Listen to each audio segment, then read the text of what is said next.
What's up, guys? It's MB Boxing. I just finished up watching Lawrence Okolie versus David Light, and this was a 12-rounder for the WBO Cruiserweight World Championship, and this fight was Saturday, March 25th, and it was broadcasted on Sky Sports. And in this fight, Lawrence Okolie was able to get a clear and pretty wide unanimous decision victory over David Light. So I personally scored this bout 118 to 110 in favor of Okolie. I also watched this bout with my cousin. He scored at 116-112 in favor of Okolie. And the three judges had it 116-112 for Okolie, 119-108, and 117-110, all in favor of Okolie. So Okolie definitely won this fight. I can't really see 8 rounds to 4 to be 100% honest, but I think 9-3, 10-2, even 11-1 are fair game in the scoring for this fight. This fight was really, really boring. Let me just say that first. It was not a good fight to watch, not a fun fight to watch, not that much action until Okolie was starting to get to him in the later rounds. But just to break it down round by round, Lawrence Okolie for the first 5 rounds, he was really just doing more than Light. Light wasn't really doing much. He wasn't landing much. Okolie would occasionally land with the right hand over the top. He was just more active in those rounds, but it was not really that entertaining in the first half. Then around number 6, that was one of the rounds I gave to David Light. Light started to land some nice chopping right hands over the top on Okolie, so I gave him that round. Then round 7 and 8, those were again rounds where Okolie was just doing more, not really winning them so drastically or winning them with ease and showing pure action, skill, technique. No, he was just getting by in those rounds, landing some more shots than David Light. And Light wasn't really doing much. Really, he just wasn't. So, it wasn't really an exciting fight, like I said. Comment down below how you thought of the fight, if you thought it was a good one, or how you had it on the scorecards. But, I really don't think this was a good fight at all, based on watching it and comparing it to some other fights that Okolie has had in the past. But yeah, then around number 9, I gave that round to David Light. And again, in that round, David Light started to pick up the pace. And round 9, he picked up the pressure, started to press forward on Okolie, and I thought he won that round.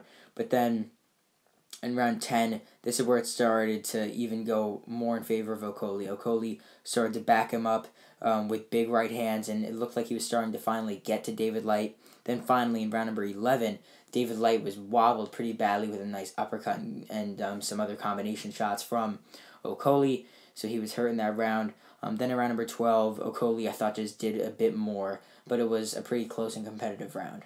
So that ultimately equates to my 118 to 110 scorecard. But this goes to the question, what is next for Lawrence Okolie? He beat a mandatory challenger in this fight, but I definitely want to see him unify. He's defended his belt a few times, so I would want to see him face maybe someone like, who knows? Obviously, Badou Jack just won the WBC Cruiserweight World title. That could be actually a very interesting fight that I would want to see for a world title unification. Obviously, the WBA world champion is Arsene Goulomediman. I don't really think he's going to be fighting soon and defending his belt, so I don't think if he's going to unify, he'll fight Okolie. Then the the IBF Cruiserweight world champion is Jai Opetaia. I would like to see them fight. That would be a very, very good and fun fight. But I think that out of all those champions, I think most likely Okolie would probably face Badou Jack, because Badou Jack has fought in the zone the past couple times in his past couple fights. It could draw a big crowd and do pretty well in terms of money in like Saudi Arabia or in Dubai, because that's where Badou Jack has been building a bit of a base of in these past few years. But if he doesn't unify in his next fight, we could definitely see Okolie defend his title again against someone who's ranked like top 10 to top 5 in the WBO Cruiserweight rankings. But as for David Light, losing here for the first time in his career, now I believe his record is 20-1. I would like to see David Light go back to the drawing board a bit, fix up some things that he messed up on in this fight in the gym. And I know it's not like he was facing a really bad fighter. He was facing the best cruiserweight in the world right now, arguably, if you want to say Opetaia is or whatever. But, he didn't do too bad necessarily. I thought he was going to get beaten up more in this fight, but I mean, David Light, I think he's just got to go back, take on some like top 20, top 15 level cruiserweights, because that's around his level, I'm going to be honest.